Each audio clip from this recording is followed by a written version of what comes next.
रूपनगर जिले में black fungus का मामला सामने आया।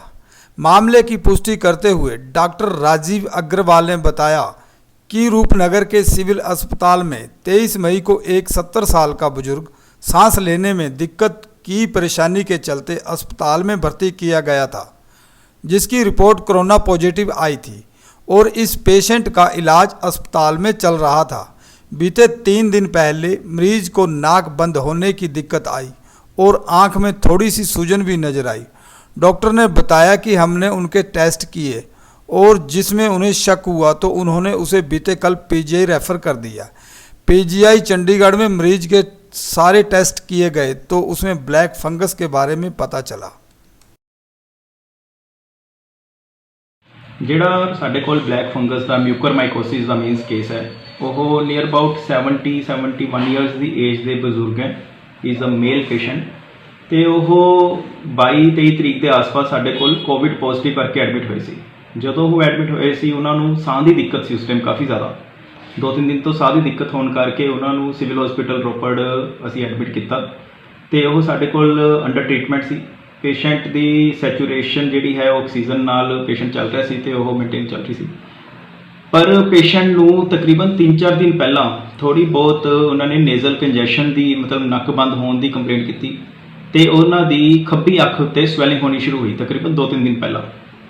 ਅਸੀਂ ਉਹਦੇ ਰਿਲੇਟਿਡ ਜਿਹੜਾ ਜ਼ਰੂਰੀ ਟੈਸਟ ਹੈ ਉਹ ਕਰਵਾਏ, ਸੀਟੀ ਸਕੈਨ ਕਰਵਾਇਆ। ਉਹ ਕਰਵਾ ਕੇ ਜਦੋਂ ਮੈਨੂੰ ਲੱਗਿਆ ਕਿ ਇਹ ਮਿਊਕਰਮਾਈਕੋਸਿਸ ਦਾ ਹਾਈ ਸਸਪੀਸ਼ਨ ਹੈ ਤਾਂ ਅਸੀਂ ਨਾਲ ਦੀ ਨਾਲ ਉਹਨਾਂ ਨੂੰ ਕੱਲ੍ਹ ਸਵੇਰੇ ਪੀਜੀਆਈ ਰੈਫਰ ਕਰਤਾ ਸੀ।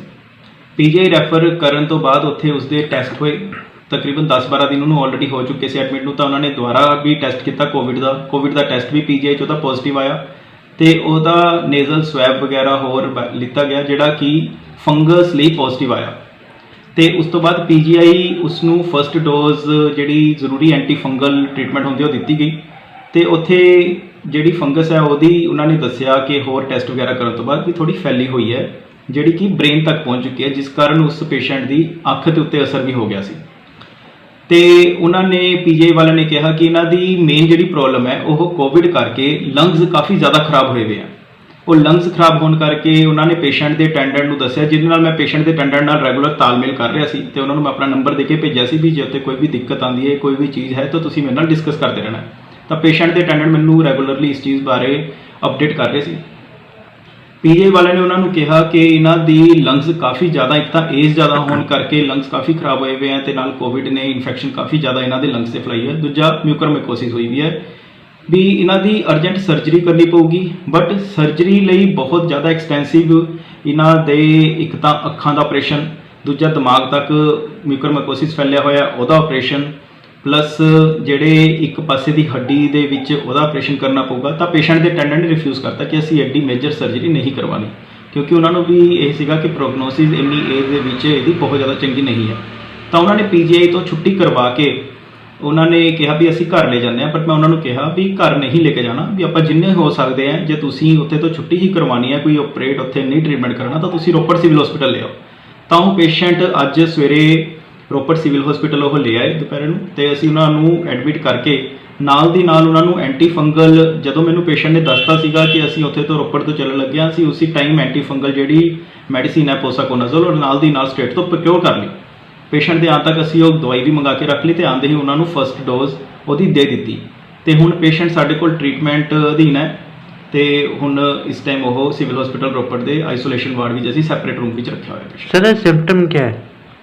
ਦੇਖੋ, ਜਿਹੜੀ ਇਹ ਮਿਊਕਰਮਾਈਕੋਸਿਸ ਹੈ ਜਿਹਨੂੰ ਬਲੈਕ ਫੰਗਸ ਕਹਿੰਦੇ ਆ, ਇਹਦੇ ਸਿੰਪਟਮਸ ਸਿੰਪਲ ਸਾਈਨੋਸਾਈਟਿਸ ਵਾਂਗੂ ਸ਼ੁਰੂ ਹੁੰਦੇ ਆ, ਜਿਵੇਂ ਨੇਜ਼ਲ ਬਲੋਕੇਜ ਹੈ, ਨੱਕ ਦੇ ਵਿੱਚੋਂ ਕਈ ਕਾਲੇ ਤਰ੍ਹਾਂ ਦੇ ਥੋੜੇ ਫਲੇਕਸ ਉਤਰਨੇ, ਨੱਕ 'ਚੋਂ ਬਲੀਡਿੰਗ ਹੋ ਸਕਦੀ ਹੈ, ਸਵੈਲਿੰਗ ਹੋ ਸਕਦੀ ਹੈ ਅੱਖਾਂ ਦੀ, ਇੱਕ ਪਾਸੇ ਚੀਕ ਦੇ ਉੱਤੇ ਜਾਂ ਦੋਨੋਂ ਪਾਸੇ ਸਵੈਲਿੰਗ ਹੋ ਸਕਦੀ ਹੈ ਤੇ ਪੇਸ਼ੈਂਟਸ ਨੂੰ ਨੰਬਨੈਸ ਹੋ ਸਕਦੀ ਹੈ, ਇੱਕ ਜਿਹੜੇ ਪਾਸੇ ਦੀ ਇਨਵੋਲਵਮੈਂਟ ਹੈ ਉਸ ਪਾਸੇ ਸੁੰਨਪਨ ਹੋ ਸਕਦਾ ਹੈ। ਜੇ ਦਿਮਾਗ ਤੱਕ ਫੈਲ ਜੇ ਤਾਂ ਇਹ ਨਸਾਂ ਨੂੰ ਇਨਵੋਲਵ ਕਰ ਲੈਂਦਾ ਹੈ ਤੇ ਉਹਦੇ ਨਾਲ ਪੇਸ਼ੈਂਟ ਦੀ ਆਈਸਾਈਟ ਤੇ ਅਸਰ ਹੋ ਸਕਦਾ ਹੈ, ਅੱਖਾਂ ਮਤਲਬ ਨਿਗਾਹ ਖਰਾਬ ਹੋ ਸਕਦੀ ਹੈ ਤੇ ਇਸ ਤਰ੍ਹਾਂ ਦੇ ਸਾਈਨੋਸਾਈਟਿਸ ਦੇ ਜਿਹੜੇ ਸਿੰਪਟਮ ਹੈ ਇਹ ਯੂਜੂਅਲੀ ਪ੍ਰੈਜ਼ੈਂਟ ਕਰਦਾ ਪੇਸ਼ੈਂਟ। ਸਰ ਕਹਿੰਦੇ ਸੀ ਕਿ ਕਰੋਨਾ ਪੋਜ਼ਿਟਿਵ ਤੋਂ ਬਾਅਦ ਇਹ ਬਲੈਕ ਫੰਗਸ ਹੁੰਦੇ ਤੇ ਕਰੋਨਾ ਪੋਜ਼ਿਟਿਵ ਹੁੰਦੀ ਬਲੈਕ ਫੰਗਸ ਹੋ ਗਿਆ। ਨਹੀਂ, ਇੱਦਾਂ ਦਾ ਕੁਝ ਨਹੀਂ ਹੈ। ਦੇਖੋ, ਬਲੈਕ ਫੰਗਸ ਜਿਹੜੀ ਹੈ ਮਿਊਕਰਮਾਈਕੋਸਿਸ ਦੇ ਕੋਈ ਨਵੀਂ ਚੀਜ਼ ਨਹੀਂ ਹੈ, ਇਹ ਪਹਿਲਾਂ ਵੀ ਹੁੰਦੀ ਸੀ, ਬਟ ਕੋਵਿਡ ਕਰਕੇ ਕਈ ਪੇਸ਼ੈਂਟਸ ਦੀ ਇਮਿਊਨਿਟੀ ਵੈਸੇ ਹੀ ਬਹੁਤ ਘੱਟ ਹੁੰਦੀ ਹੈ, ਜਿਵੇਂ ਡਾਇਬਟਿਕ ਪੇਸ਼ੈਂਟਸ ਹੁੰਦੇ ਹੈ ਜਾਂ ਪੇਸ਼ੈਂਟ ਕੋਈ HIV ਦੇ ਪੇਸ਼ੈਂਟਸ ਹੈ ਜਾਂ ਜਿਨ੍ਹਾਂ ਦੇ ਪਹਿਲਾਂ ਕੋਈ ਇਮਿਊਨੋ ਸਪਰੈਸੈਂਟਸ ਚੱਲ ਰਹੇ ਹੈ। ਹੁਣ ਕੋਵਿਡ ਕਰਕੇ ਕਈ ਪੇਸ਼ੈਂਟਸ ਨੂੰ ਹਾਈ ਡੋਜ਼ ਸਟੀਰੋਇਡ ਦਿੱਤੀ ਜਾਂਦੀ ਹੈ, ਜਿਹਦੇ ਕਰਕੇ ਇਮਿਊਨਿਟੀ ਘਟ ਜਾਂਦੀ ਹੈ। ਐਸੇ ਕੇਸਿਸ ਦੇ ਵਿੱਚ ਇਹ ਇਨਫੈਕਸ਼ਨ ਜਲਦੀ ਹੁੰਦੀ ਹੈ ਤੇ ਫਲੇਅਰ ਅਪ ਹੋ ਜਾਂਦੀ ਹੈ।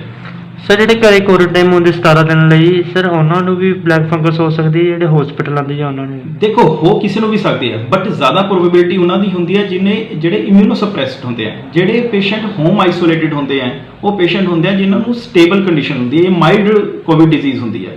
ਉਹਨਾਂ ਦੇ ਵਿੱਚ ਕੋਈ ਸਟੀਰੋਇਡ ਦੀ ਇੰਡੀਕੇਸ਼ਨ ਨਹੀਂ ਹੁੰਦੀ, ਇਸ ਕਰਕੇ ਉਹਨਾਂ ਦੀ ਇਮਿਊਨੋ ਕੰਪਰੋਮਾਈਜ਼ਡ ਹੋਣ ਦੇ ਚਾਂਸਿਸ ਬਹੁਤ ਘੱਟ ਹੁੰਦੇ ਆ। ਤਾਂ ਬਹੁਤ ਘੱਟ ਚਾਂਸਿਸ ਹੈ ਕਿ ਹੋਮ ਆਈਸੋਲੇਟਿਡ ਪੇਸ਼ੈਂਟ ਨੂੰ ਮਿਊਕਰਮਾਈਕੋਸਿਸ ਹੋਵੇ।